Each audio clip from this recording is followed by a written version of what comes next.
Hey everybody, it's Christine Ernst, the Fat Ass Cancer Bitch, coming to you from the Cozy Reading Cottage here in Sandwich, Massachusetts. It is Saturday, June 21st. Happy summer solstice. It is the longest day of the year.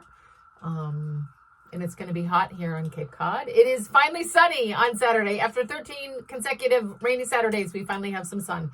And we also have some cicadas, if you can hear that. Let me open the window. I have it closed because it's so noisy. Hold on. You hear that? For me, sort of an almost deafening, droning hum.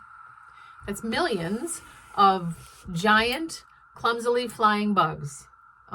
They're everywhere. They're on every surface. They're on, you can't walk across the yard without crunching them. One flew into my hair last night when I was coming in from work.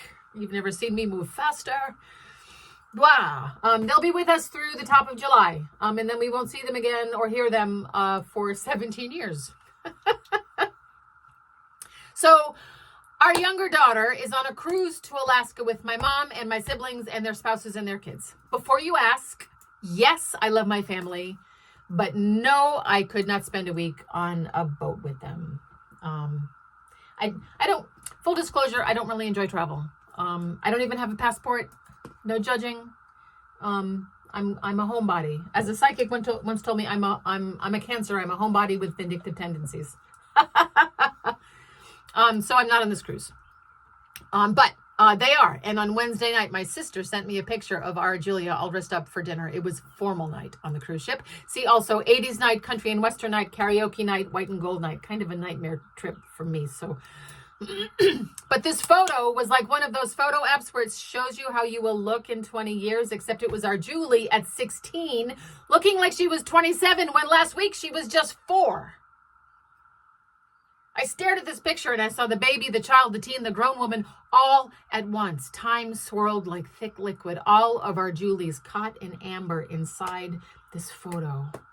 Her baby cheek, her child shyness, her teen shiny hair, her grown-up gaze. This photo unmoored me. So I got to thinking, where exactly on the timeline was the last time that I gave her a bath? Was she 3? Was she 4? What was the date somewhere in 2016 where I last tied her shoes? The last time I brushed her teeth or changed her diaper or packed her lunchbox or vacuumed up a Barbie shoe? If I had known it was a last time, would there have been some ceremony, some ritual? Probably best that I am muddling through unaware, lest every moment become cringingly precious. And here I must confess, I went down a very deep rabbit hole, courtesy of Pinterest, and I learned about jewelry fashioned out of baby teeth, and pendants filled with breast milk, and quilts made out of onesies, braided umbilical cord ornaments shaped like hearts, and one mother who kept all of her child's nail clippings in a mason jar wrapped with a gingham ribbon. So maybe just the occasional acknowledgement is more appropriate. Or maybe decide that every moment is precious and proceed accordingly. So you can't save all the mementos and turn your house into a museum of creepy mason jars and yourself into a slightly ghoulish curator of nostalgia. It is a slippery slope. And you certainly shouldn't worry all the time that you or a loved one might get hit by a bus, though I find this very accurately describes loving someone. But maybe you can add a grain of gravitas to your everyday. Not to get all morbid, but remembering occasionally the last times might be happening all the time can luster up the mundane. Like, what if this is the last time we do this boring thing together? Or pleasantly flip the script. We are stuck in traffic and it's annoying. Or we are stuck in traffic and we get to spend more time together. Or even change your hard wiring. I am so deeply aware that you or I might get hit by a bus, so I must normalize telling you often and sometimes uncomfortably how much I love you. I had a conversation last night with a guy that I get to work with. A coincidence, and of course, totally not a coincidence. We talked about work, which led, no surprise, to a conversation about each of our versions of radical compassionate existentialism, which, as it will, led to a discussion of Zen Buddhism. And I remembered a children's picture book that I bought or received or discovered or acquired somehow when I was recovering from cancer a really long time ago. It's called The Three Questions by John Muth, M-U-T-H. Based on a short story by Leo Tolstoy, but basically a Buddhist primer. This picture book asks, what is the most important time? Who is the most important person? What is the most important thing to do? Now, I should note that this guy I was talking to also had donated his now grown-up son's Lego table to our Kids Art Museum that I talked about a couple of weeks ago.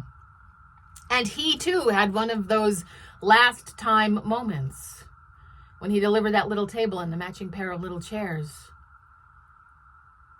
When was the last time they played Legos together at this table? When did it go to the basement? Where on his timeline was the last Lego day? Questions which, as I mentioned earlier, can unmoor you, seduce you into start filling mason jars with fingernail clippings. So note that memory, honor its spot on the timeline, and remember, the most important time is now. The most important person is the person you are with right now. The most important thing is to do good for the person you are with right now. Are you in the car with your daughter? Maybe on the last ride to school you will ever drive with her? Or are you in line at Stop and Shop next to a guy in a Trump t-shirt?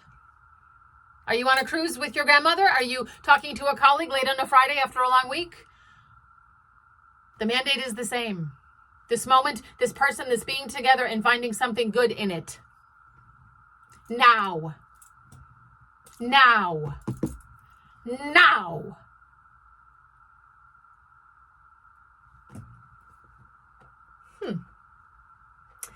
I didn't mean that to barrel into a lecture about nowness.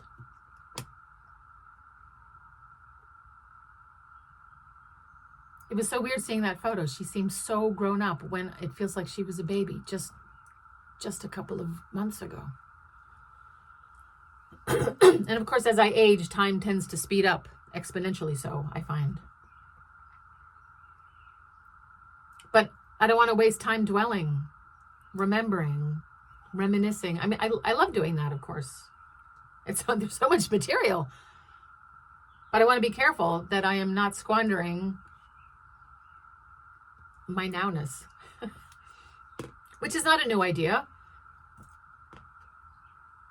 But I find I have to cultivate a practice of remembering it to be in the nowness, and to not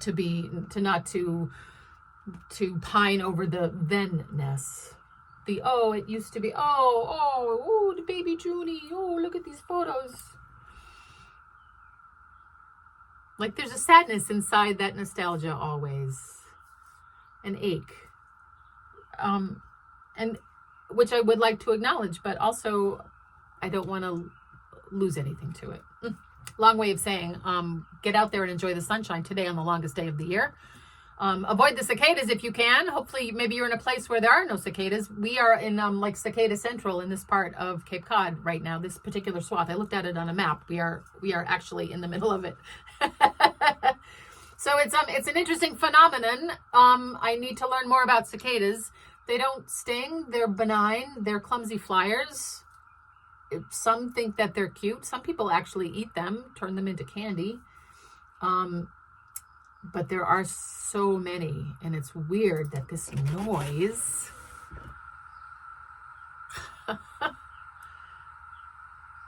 is so huge. You should think of it like as an eclipse or one of these, well, it's a once every 17-year thing. I hope I'm here in another 17 years to hear them. So stay tuned, because I'll be here every Saturday. God willing, universe granting, I will be here squawking my head off, trying to be in the now.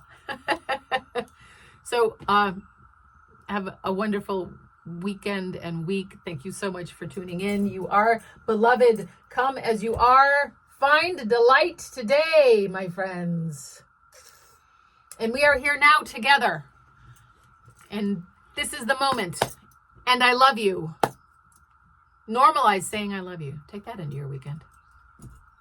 Go tell a total stranger you love them and see what happens. Maybe that's too much nowness.